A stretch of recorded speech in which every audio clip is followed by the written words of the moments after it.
Amém? Graça e paz, queridos. Amém? Glória a Jesus. Abra sua Bíblia comigo. Livro de Apocalipse, capítulo de número 1. Glória a Deus. Já vi gente falando Jesus. Fica tranquilo, gente. Não se apavore. Quando fala em livro de Apocalipse, o pessoal já fica suspirando. Uns querem sair correndo da igreja. Fiquem tranquilos. Glória a Deus. Quem está feliz com Jesus, diz amém aí, querido. Não convenceu. Quem está feliz com Jesus, diz amém aí. Glória a Deus, glória a Deus. Esse livro é fácil de achar, irmãos. Tão fácil quanto Gênesis, né? É o último livro da Bíblia. Apocalipse, capítulo 1. Quem achou, diz amém, só para mim ter certeza. Era para dizer amém só para ter certeza, mas tá bom. Só o amém tá bom. Diz assim o texto sagrado em Apocalipse, capítulo 1, a partir do versículo 9. Eu, João, vosso irmão e companheiro na tribulação, no reino e na perseverança em Jesus, estava na ilha de Pátimos por causa da palavra de Deus e do testemunho de Jesus.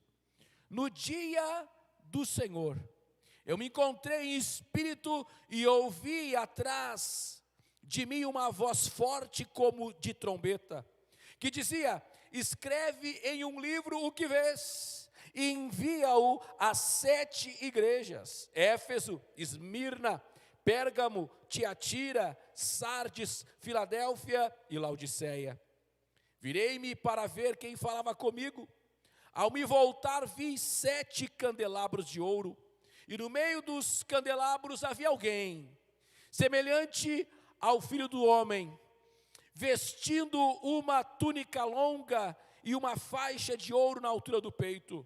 Sua cabeça e seus cabelos eram brancos como a lã, tão brancos como a neve, e seus olhos eram como uma chama de fogo.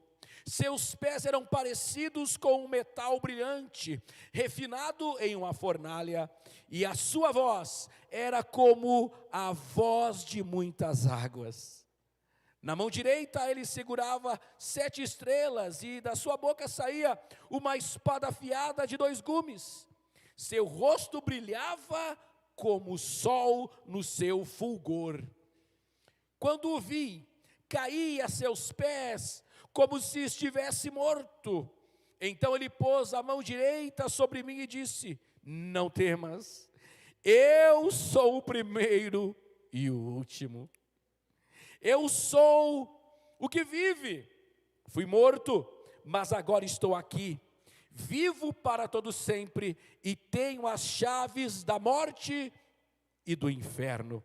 Portanto, escreve as coisas que tens visto, tanto as do presente como as que acontecerão depois destas. Este é o mistério das 7 estrelas que viste na minha mão direita e dos 7 candelabros de ouro. As estrelas são os anjos das 7 igrejas e os 7 candelabros são as 7 igrejas. Amém? Inclina a tua fronte, oramos a Deus. Pai, muito obrigado pelo teu amor, pela tua bondade, pela tua infinita misericórdia. Por bondade e graça, fala conosco uma vez mais, em nome de Jesus. Amém. Assentai-vos, meus queridos e amados irmãos.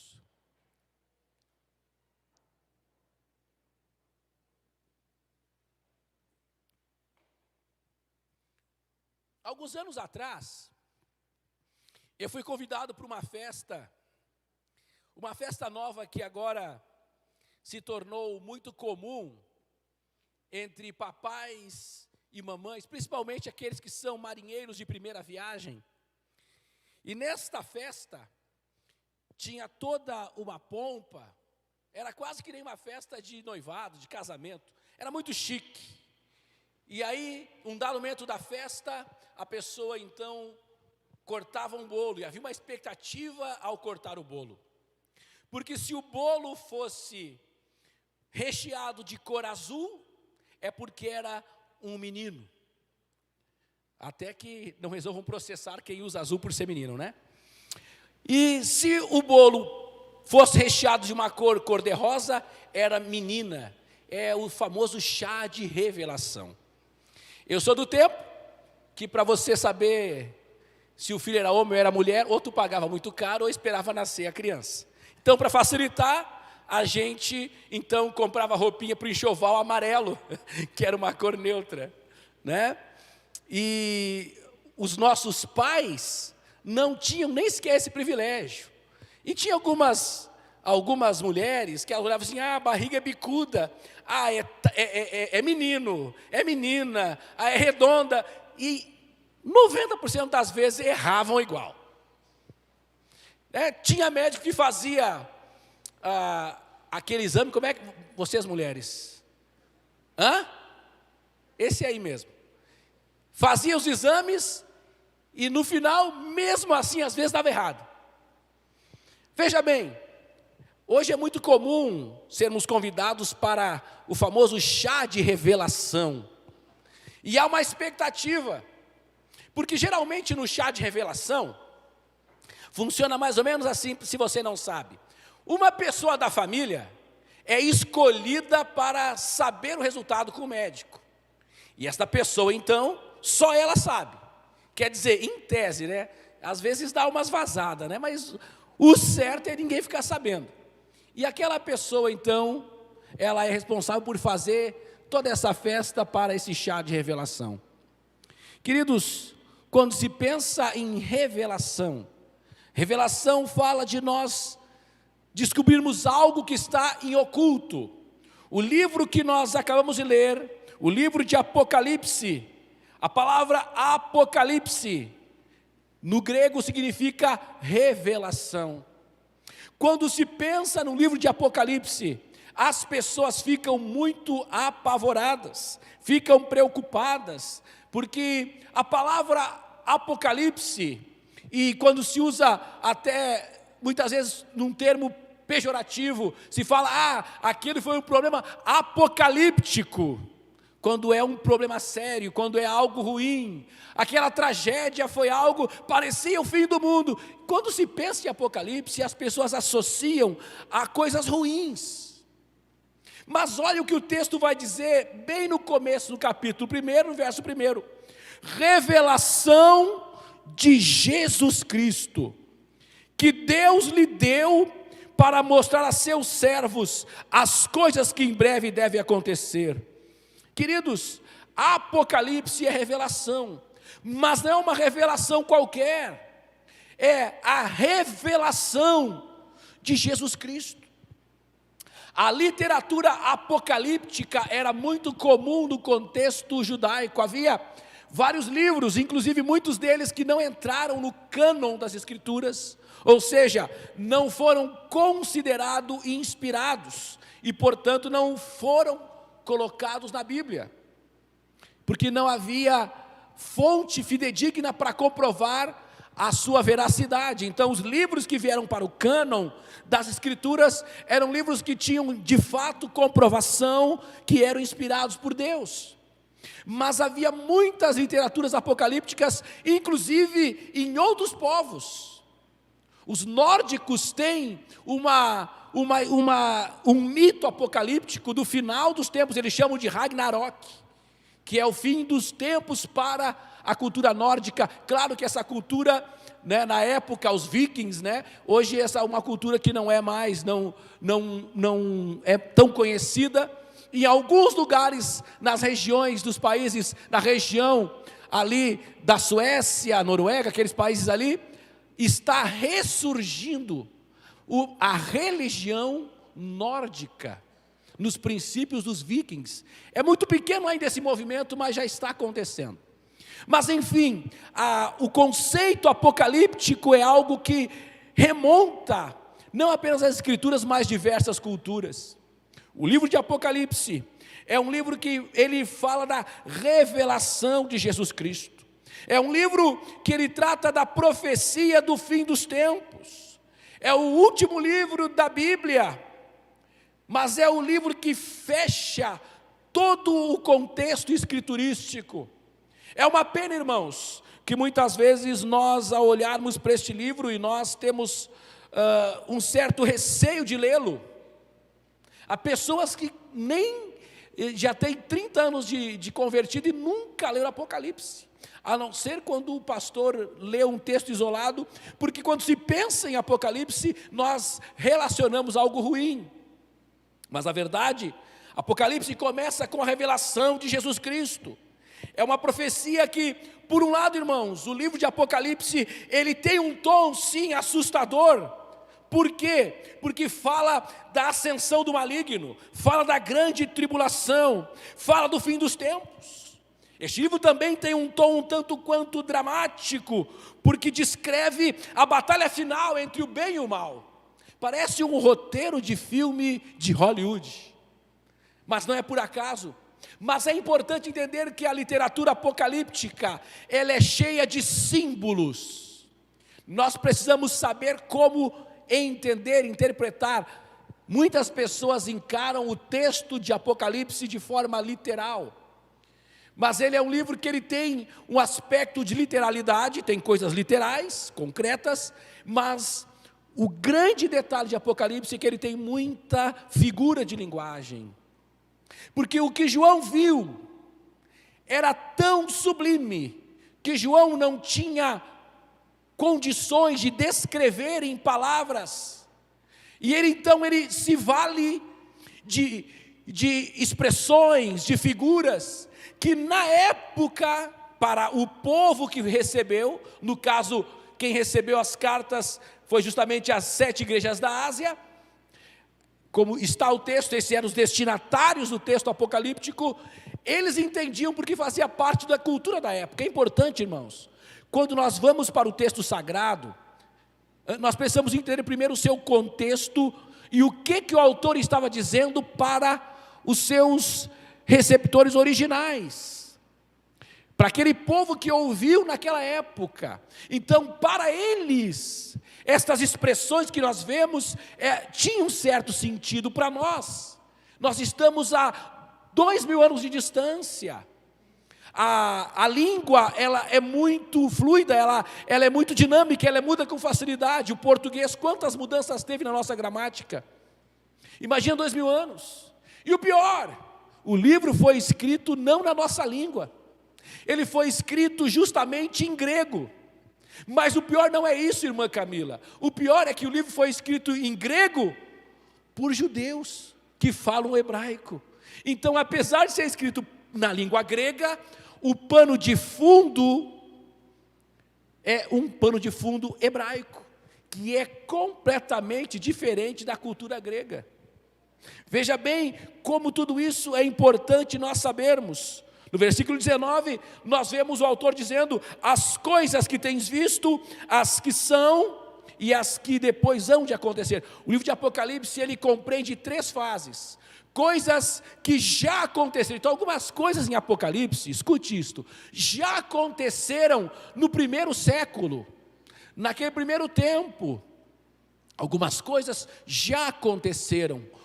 Outras coisas estão acontecendo no momento que o autor está escrevendo isto. Então, algumas coisas já tinham acontecido antes de João escrever, já tinham acontecido.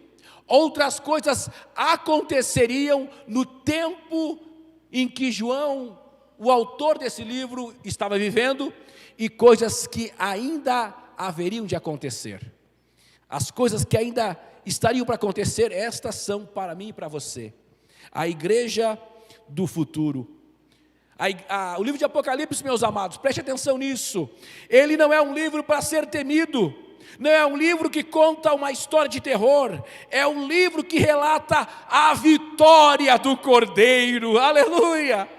É um livro que relata a vitória do Rei dos Reis, é um livro que relata a restauração de todas as coisas Portanto, o livro de Apocalipse não é um livro de derrota, de fracasso, de sofrimento, de angústia. Não, o livro de Apocalipse é um livro que trata da esperança do povo de Deus.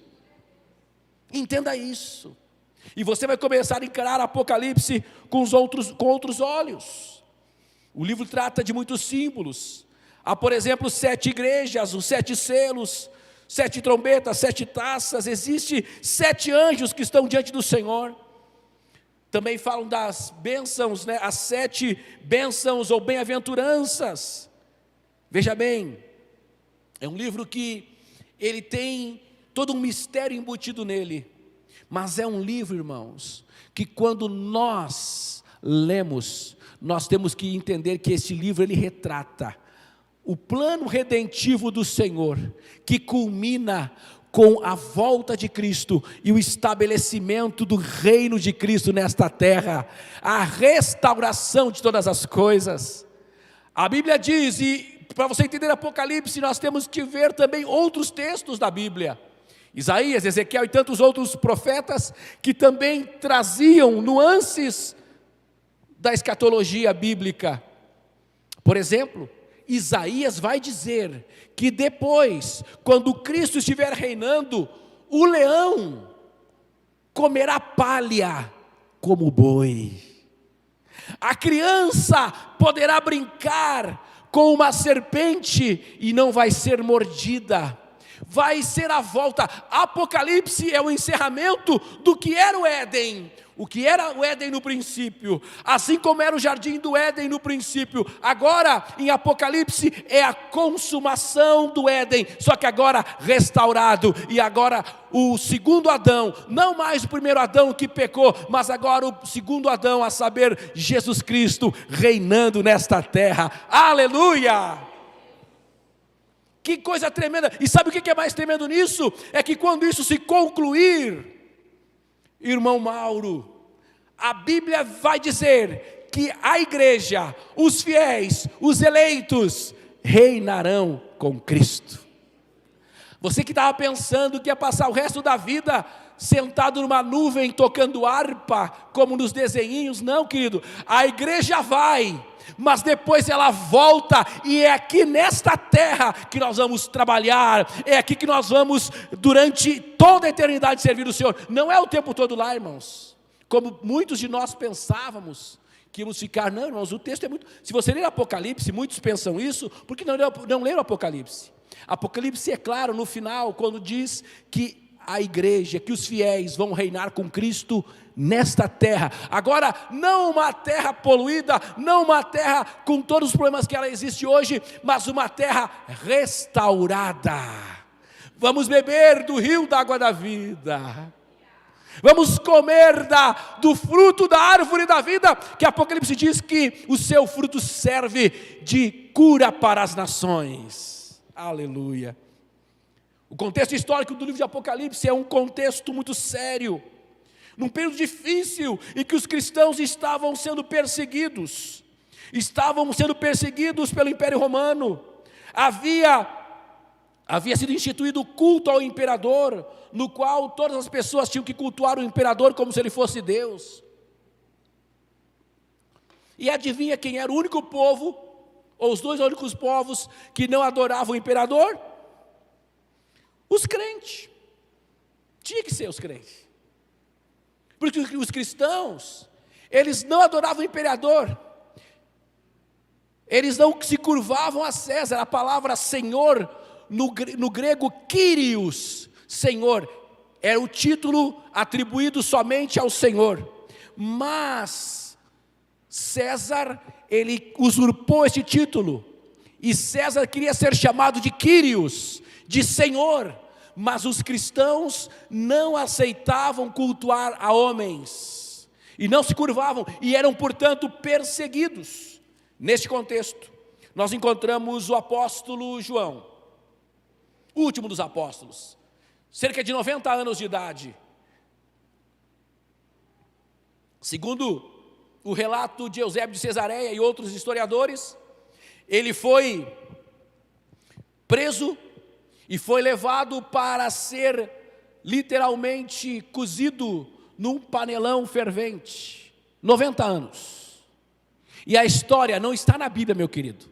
Para isso você tem que ler outros livros, os livros de historiadores daquela época.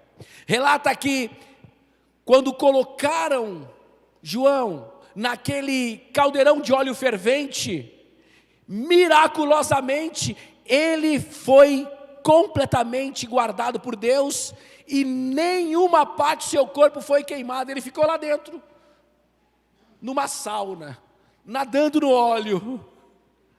Domiciano ficou indignado, mas percebeu que se ele matasse de outra forma, ele seria um mártir, como os outros que já haviam sido mortos. Então ele pega este homem, João, e leva para uma ilha que ficava a mais ou menos 80 quilômetros de Éfeso, que fora a última igreja que João havia pastoreado. E ele vai para esta ilha chamada Pátimos, uma ilha deserta, aonde muitas pessoas eram exiladas, e lá está João, está naquela condição, está lá. Você sabia, meus irmãos, que uma pesquisa aponta que 35% das pessoas que foram perguntadas sobre o tema escatologia e apocalipse, 35 delas disseram que em suas igrejas não pregam ou não ensinam a respeito disto. 34% disseram que acham Apocalipse difícil, sem nunca tentado ler. E 29% disseram que têm dúvidas sobre as diferentes interpretações. De fato, há pelo menos 4 que eu não vou abordar hoje. Já abordei num outro tempo. Mas eu quero dizer para você pelo menos 2 motivos para você ler e estudar o livro de Apocalipse.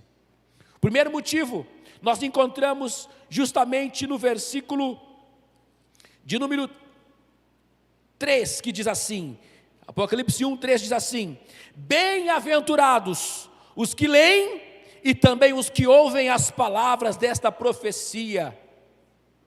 Queridos, primeira coisa, primeiro motivo, há uma promessa, há uma bem-aventurança.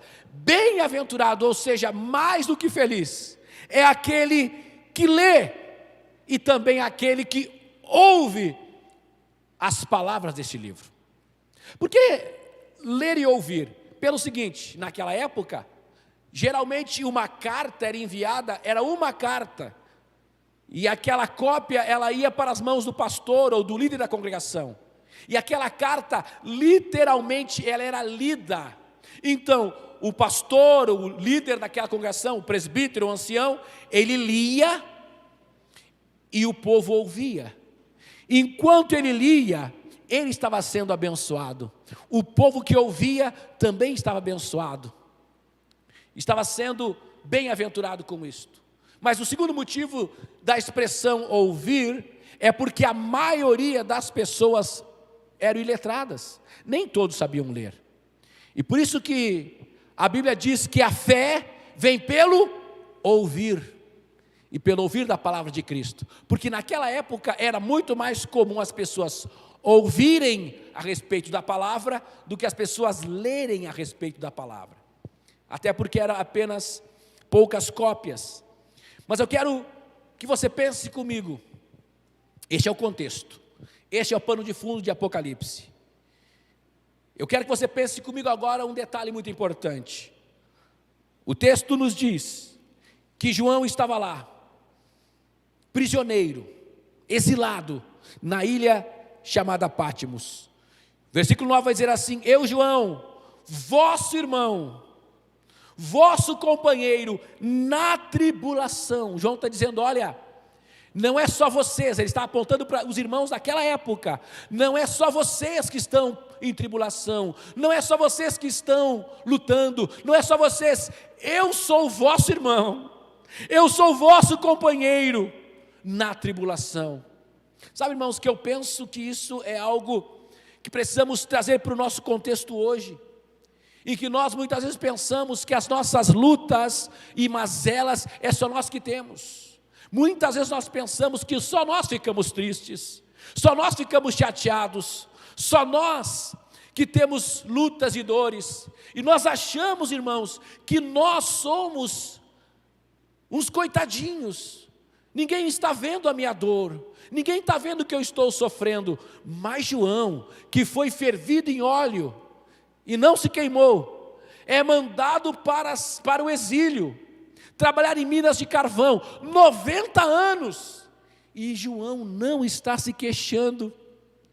Ele está naquela situação, reconhecendo que apesar da sua tribulação, apesar de ter sido jogado num caldeirão com óleo fervente, apesar de já estar cansado, velho, apesar de estar exilado numa ilha, ele diz: olha, eu partilho das dores de vocês, eu sou vosso companheiro na tribulação de vocês. Irmãos, isso nos faz refletir, que eu preciso olhar para o lado, eu preciso olhar para trás e perceber que eu não estou sofrendo sozinho muitas vezes.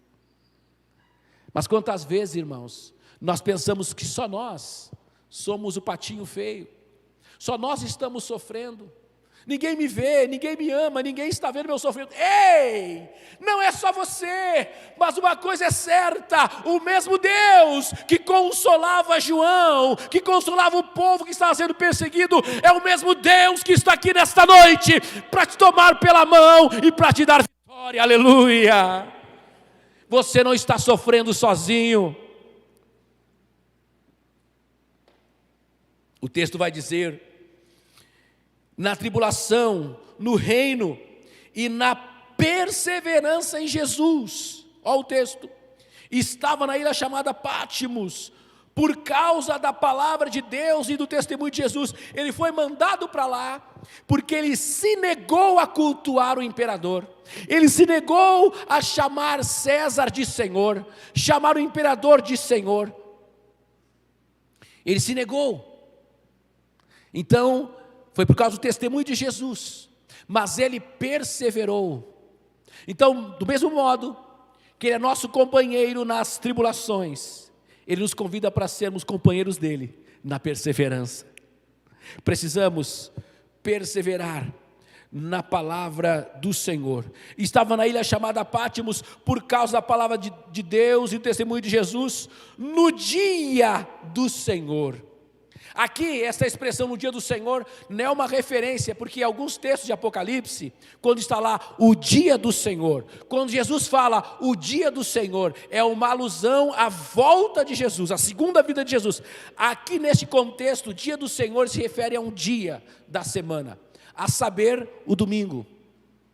Porque a igreja do primeiro século, ela adotou não mais o sábado que era guardado pelo judaísmo, mas o domingo, em referência à ressurreição do Senhor, que foi um domingo. Então o dia do Senhor aqui é uma referência ao domingo.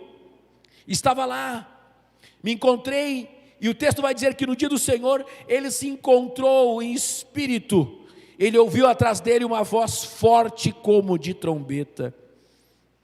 Irmãos, o primeiro motivo que eu falei para nós lermos esse livro, é porque há uma bem-aventurança tanto para quem lê como para quem ouve. O segundo motivo para você ler, é porque esse livro, ele revela a glória de Jesus Cristo. Agora, João, olha o que João está dizendo aqui: no dia do Senhor eu me encontrei em espírito e ouvi atrás de mim uma voz forte como trombeta, que dizia: escreve em um livro o que vês e envia-o às 7 igrejas, Éfeso, Esmirna, Pérgamo, Tiatira, Sardes, Filadélfia e Laodiceia. Virei-me, o texto diz, virei-me para ver quem falava comigo, e ao me voltar vi 7 candelabros de ouro, e no meio dos candelabros vi alguém semelhante ao Filho do Homem. Quem é que ele está vendo, irmãos? Se você for ler Daniel capítulo 10, você vai perceber que o mesmo ser que aqui está sendo revelado para João, irmãos, quando ele se vira, ele vê alguém semelhante ao Filho do Homem. Por que esta expressão? Por que ele usa essa expressão? Porque se você olhar os evangelhos, nos 4 evangelhos, com muita frequência Jesus usava a expressão o Filho do Homem, falando de si mesmo. No livro de Ezequiel nós vemos Ezequiel falando sobre a vinda do Filho do Homem. Nós vemos Jesus evangelhos falando do Filho do Homem. Sabe quem é este ser que está aqui diante de João? É o próprio Cristo. Jesus não mandou um anjo, Jesus não mandou um arcanjo, Jesus foi lá, ou melhor, Jesus levou o Espírito João para mostrar para João as coisas que haveriam de acontecer. Aleluia! A revelação de Jesus Cristo para João. Mas mais do que isso, amados, eu quero que você pense comigo neste texto a respeito da visão do Cristo ressurreto, porque agora, quando João se vira, irmãos, ele não vê mais, não é agora o filho do carpinteiro, o filho de José, não é mais aquele Jesus que andava com ele, que ele deitou o seu rosto sobre o seu peito, não era mais aquele Jesus com um semblante triste, sendo levado para ser açoitado, humilhado, cuspido, machucado, ferido, não é mais aquele Cristo que foi levado como um cordeiro mudo ao matadouro, e como ovelha muda perante seus tosqueadores, ele não abriu a sua boca, não, agora diante dele não está mais um homem com um semblante descaído, que antes estava na cruz ferido, desidratado, machucado, com um semblante triste, que fora levado depois para o sepulcro e 3 dias depois ressuscitou. Não é mais aquele Jesus que andou com os discípulos de Emaús, não é mais aquele Jesus que falou com as mulheres e disse: olha, vão adiante e falem para os meus discípulos e avisem a Pedro que eu ressuscitei.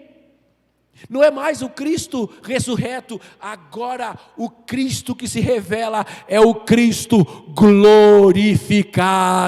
Aleluia!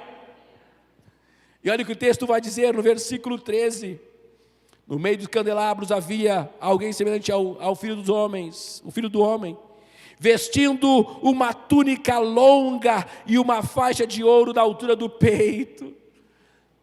As suas vestes falam de Cristo como o sumo sacerdote, falam de um Cristo que estava vestido de glória, um Cristo vestido como rei, porque agora ele está vestido de glória e coroado de majestade. O texto vai dizer que na sua cabeça, no versículo 14, e os seus cabelos eram brancos como a lã, tão brancos como a neve. A sua cabeça, os cabelos brancos, como Daniel descreve o ancião de dias, cabelos brancos como a neve. Isto fala, irmãos, da eternidade de Cristo, o ancião de dias, aquele que era, que é e que há de vir, aquele que no princípio estava com Deus, aquele que era Deus, o Cristo ressuscitado, o Cristo que passou pela cruz, agora o Cristo glorificado, e é o mesmo Cristo que Apocalipse fala, que ele anda no meio dos 7 castiçais, e os 7 castiçais simbolizam a igreja. É o mesmo Cristo que nesta noite passeia em nosso meio, neste lugar, é o mesmo Cristo que se move nesta noite, para tocar na tua vida, para te curar, para te tocar, para te libertar. O Cristo glorificado passeia em nosso meio nesta noite. Aleluia! Cabelos brancos, vestes brancas, falando da sua santidade, da sua divindade. A cabeça alva também era símbolo de honra, transmitia a ideia da sabedoria e da dignidade. Mas os seus olhos, diz o texto, seus olhos eram como chama de fogo. Não era um monstro, saindo fogo pelos olhos como se fosse laser, não era o super-homem soltando raio laser, não. Mas é que quando João olha, é a expressão que ele usa para dizer assim: olha, quando ele me olhou com aqueles olhos, os olhos dele eram penetrantes, eu sentia o seu olhar na minha alma. Os olhos, como de fogo, falam de um olhar penetrante, apontam para a onisciência de Cristo. O seu olhar é penetrante. Eu olho para você e você olha para mim e você vê essa carcaça, que a gente bota umas roupinhas um pouquinho melhor no domingo, um perfuminho, um banho para ficar mais cheiroso. Não só no domingo, né, irmãos? Mesmo no inverno, por favor, banho todo dia. Nós já temos chuveiro elétrico, viu? Você não está na Europa, viu? Todo dia. Não precisa ficar 15 minutos no banheiro, né, tomando banho, mas por favor, todo dia, irmão. Né? A gente soa mesmo parado. E a gente sem banho, sem perfume, irmãos, misericredo. Se não é um perfuminho para a gente colocar, para disfarçar. Mas entenda uma coisa, o olhar de Jesus, Ele não vê apenas o que está por fora, Ele vê o que está lá no teu interior. Ele vê as intenções do teu coração, Ele vê a intenção da tua alma, Ele vê a sua motivação. Ele olha para mim, e quando Ele vê eu pregando, talvez Ele esteja vendo o meu coração, se há algo que está me motivando de forma errada. Se a motivação do meu coração em pregar nesta noite for uma motivação apenas para se auto-vangloriar, Ele está vendo o meu coração. Agora, Ele também está vendo se no meu coração o meu desejo é apregoar o Evangelho que gere transformação na tua alma. O olhar dele é penetrante, Ele vê o que o homem não vê, Ele sabe o que o homem não sabe, Ele pode o que o homem não sabe. Nesta noite está aqui o Cristo glorificado. Aleluia. Olhos penetrantes. Na sua onisciência Ele prescruta tudo. Ele é o juiz que diante dele tudo está às claras. Por isso Ele é o justo juiz. Mas a Bíblia fala dos seus pés, no versículo 15. Seus pés eram parecidos com metal brilhante ou como bronze em alguns textos, refinado em uma fornalha. Pés reluzentes transmitia a ideia de força, estabilidade. Isso fala da sua onipotência em julgar seus inimigos. Pés calçados, fortalecidos. A Bíblia vai dizer que Ele é aquele que com seus pés, Ele pisa o lagar da ira do Deus Todo-Poderoso, e com estes pés, como bronze, esses pés como metal reluzente, polido no fogo, Ele vai esmagar nos seus pés os seus inimigos. Eita, eu não quero ser inimigo dele, não. Hoje nós reclamamos da injustiça social, reclamamos que os poderosos da terra ferem, machucam e ficam isentos de tudo, mas haverá um dia, meus queridos irmãos, o dia do Senhor virá, em que Ele há de julgar todas as nações, e Ele vai reger com vara de ferro, diz a Bíblia. Eu não quero ser inimigo do Senhor naquele dia. Hoje Ele é o nosso advogado. Hoje Ele está aí, Ele é o nosso irmão mais velho, mas naquele dia, que Ele vai se manifestar, que isso vai acontecer, Ele vai se manifestar como um juiz que julga com justiça, e diante dele não vai haver desculpa alguma. Irmãos, mas a sua voz como um som de muitas águas. A ilha de Patmos ficava, como já disse, a cerca de 80 quilômetros de Éfeso, no chamado Mar Egeu.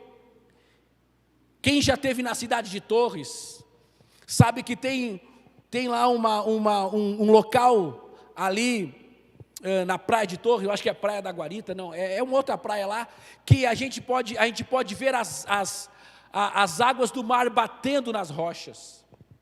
E quando você está longe, você ouve aquele barulho da água batendo na rocha, aquele som, não é tão forte, mas à medida que você vai se aproximando, quando você se aproxima e você começa a ouvir o som de muitas águas e batendo naquela rocha, o som fica muito alto e às vezes você não consegue nem ouvir as pessoas se elas estão longe de você.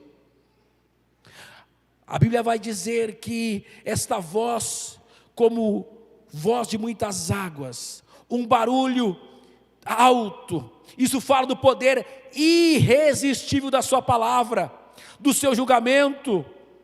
No seu juízo, as palavras humanas não têm valor, elas se calam. A voz de Cristo detém a última palavra e é a única a ter razão. Mas tem uma coisa, no tempo que estamos vivendo, quanto mais você se aproxima dele, mais a tua voz se cala e mais a voz dele é ouvida. O problema, meu querido Yuri, é que às vezes nós estamos tão longe desta voz como de muitas águas, que nós ouvimos muito mais a nossa voz, mas à medida que nós vamos aproximando dele, a nossa voz vai se calando, e aquele que tem a voz como de muitas águas, a sua voz ecoa na nossa alma. Nesta noite, aleluia, o desejo do meu coração é que Deus brade dos altos céus o som da voz de muitas águas, e que este som, esta voz, ecoe na tua alma a ponto de mudar a sua vida. O som, a voz como o som de muitas águas. Na sua mão direita, versículo 16, na mão direita ele segurava 7 estrelas, e na sua boca saía uma espada afiada de 2 gumes, seu rosto brilhava como a luz do sol no seu fulgor. A sua mão direita é a mão da ação, como alguém que age, alguém que governa. Isto mostra o seu cuidado com a igreja. Tanto é que o texto diz que ele está entre os castiçais, está entre a igreja. Ninguém pode tirar você da mão do Senhor. Jesus disse: aqueles que o Pai trouxe a mim, de maneira nenhuma lançarei fora. E tem uma promessa que diz que aquele que está na mão do Senhor, ninguém vai nos arrebatar das mãos do Senhor. Irmãos, mas a sua boca, o texto diz que saiu uma espada, como se a língua dele fosse uma espada afiada. Essa palavra aqui não é, essa palavra que o texto mostra, não é, essa espada não é uma referência ao evangelho que hoje nós ouvimos, a palavra da salvação que nós ouvimos. Não, esta palavra aqui é palavra de juízo, porque agora ele está vindo como juiz para julgar as nações. É palavra de juízo. Esta cena é uma cena como num grande tribunal, aonde diante do juiz não há desculpas para o seu julgamento. Eu não falo de um juiz desta terra, não falo de juízes como eu falo de um juiz que tem olhos como chama de fogo, portanto ele vai julgar com justiça, porque ele vê aquilo que nós não vemos. Irmãos, mas o texto diz que o seu rosto brilhava como o sol no seu fulgor. Você consegue olhar para o sol ao meio-dia? O fulgor do sol, aqui para nós, no nosso continente, ao meio-dia, quando o sol está no seu fulgor, no seu ápice, você não consegue ficar olhando diretamente para o sol, sem uma lente, sem um óculos, porque é muito forte. A visão agora não é mais de um Cristo servo, de um Cristo perseguido, preso, esbofeteado, com o rosto cuspido, mas do Cristo cheio de glória. A luz do sol supera o brilho dos candeeiros. O que resta diante de uma visão tão poderosa como esta, irmão? O que podemos fazer diante, se você estivesse lá, se você fosse João, e você se virasse e tivesse esta visão, e olhasse para o rosto dele, e fosse como o fulgor do sol, o que resta para você como ser humano? O versículo 17 responde: quando o vi, caí a seus pés como se estivesse morto. Quando nós experimentamos a revelação deste Cristo, irmãos, nós como pecadores, nós como falhos, nós que muitas vezes, irmãos, nós temos essa ideia pós-moderna de tratar Jesus como meu maninho, e aí Jesusinho. Querido, para com isso. Nós podemos ter intimidade com Ele, sim, mas Jesus não tira ninguém para compadre, não. Ele é o Cristo glorificado. Sim, Ele é amor, sim, cantamos agora há pouco. Ele é amor, sim, Ele te ama, é verdade. Mas Ele disse, quando estava entre nós: aquele que me ama, obedece aos meus mandamentos. Então não basta Ele nos amar, Ele nos ama. Como, pastor? Como que Ele ama? A Bíblia diz que Deus prova o seu amor para conosco pelo fato de Cristo Jesus ter morrido por nós, sendo nós ainda pecadores. Então não tem prova maior de amor do que Cristo já ter morrido por você, mesmo você rejeitando Ele. Então Ele te ama. Agora, a pergunta que não quer calar: será que nós amamos Ele? Qual o critério? Porque o amor, apesar de ser aparentemente algo subjetivo, algo que não tem como mensurar, como medir, mas o amor sim pode ser medido por atitudes. O camarada que diz que ama a esposa e trata ela mal, fere, machuca, trata ela com desdém, com indiferença. Uma mulher que ama o marido e o trata com indiferença, que amor é esse? Não, irmãos. O amor sim, apesar de ser um sentimento, ele é demonstrado em atitudes. Então quando nós dizemos que Ele nos ama, verdade, Ele nos ama. Isso não tem o que dizer, não tem dúvida. Agora a pergunta que não quero calar: e nós o amamos? O texto nos mostra justamente isso. Quando João olha para ele, qual foi a atitude de João? Eu caí prostrado diante dele, como se estivesse morto. Esta é a minha, a tua posição diante do Senhor. Jesus deseja que a nossa postura seja prostrado, no sentido espiritual, rendido diante dele. João disse: eu caí com o rosto em terra, como se estivesse morto. Paulo, escrevendo aos Efésios, ele fala que nós estávamos mortos nos nossos delitos e pecados, mas que por Cristo Jesus nós fomos ressuscitados juntamente com Cristo Jesus. Essa é a condição, irmãos, com o rosto caído, prostrado.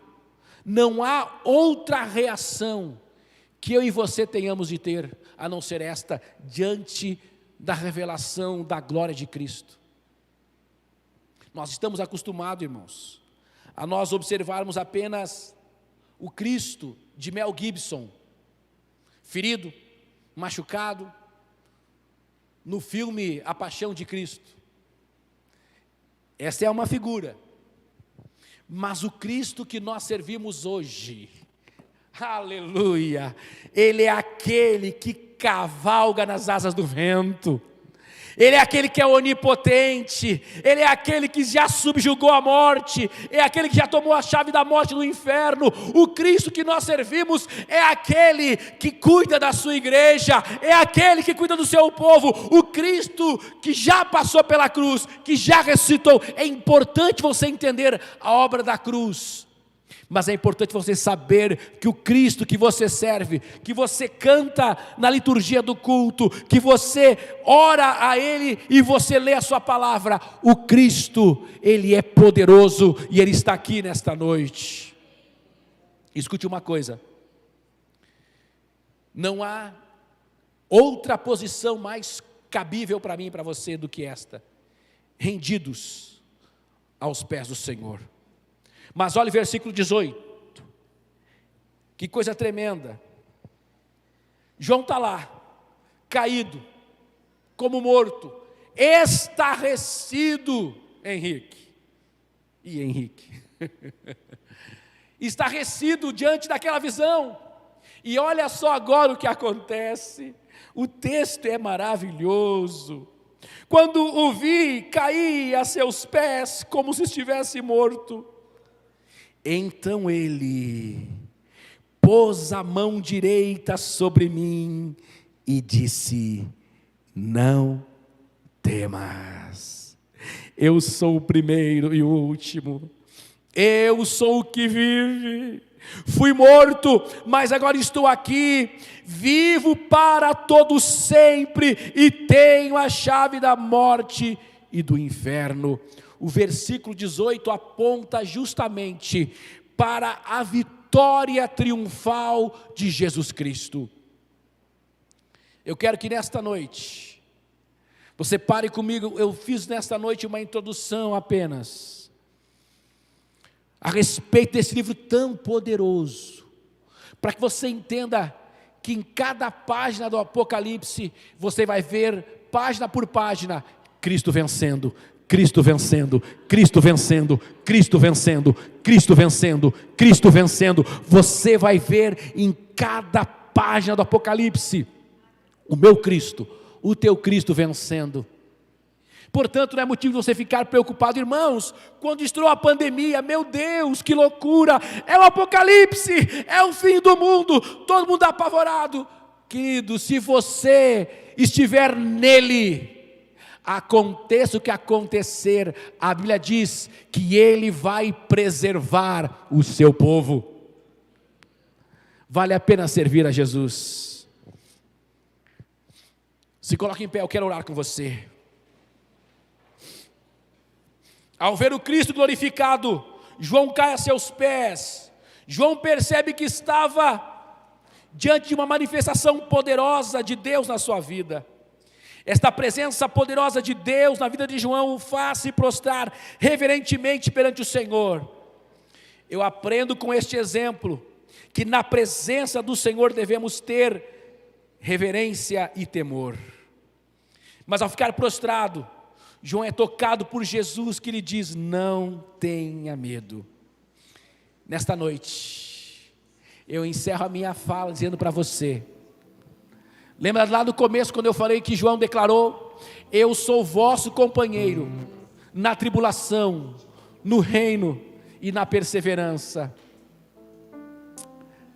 O mesmo Jesus, ao qual João revela, esse Jesus, você que está passando por tribulação, por dor, por aflição, esta mesma palavra de Jesus para você: não temas, não temas, não temas. Ele toca em João e diz: João, levanta aí, meu querido, não temas, eu sou o primeiro, eu sou o último. Eis que eu estava morto, mas agora vivo para todo sempre. E estou aqui para dizer para a Igreja Batista de Soledade: igreja amada, não temas. Não temas, porque aquele que vive vela por ti. Aquele que vive reina. Aquele que tem olhos como chama de fogo, não há pecado oculto diante dele. Mas quando ele olha para João caído, ele demonstra: João, tu viste a minha glória, tu viste agora eu glorificado, mas João, eu continuo tendo misericórdia. Por isso, João, não temas. O que Deus fala para você nesta noite: não temas. Eu não sei o teu problema, eu não sei a tua dor. 8:30,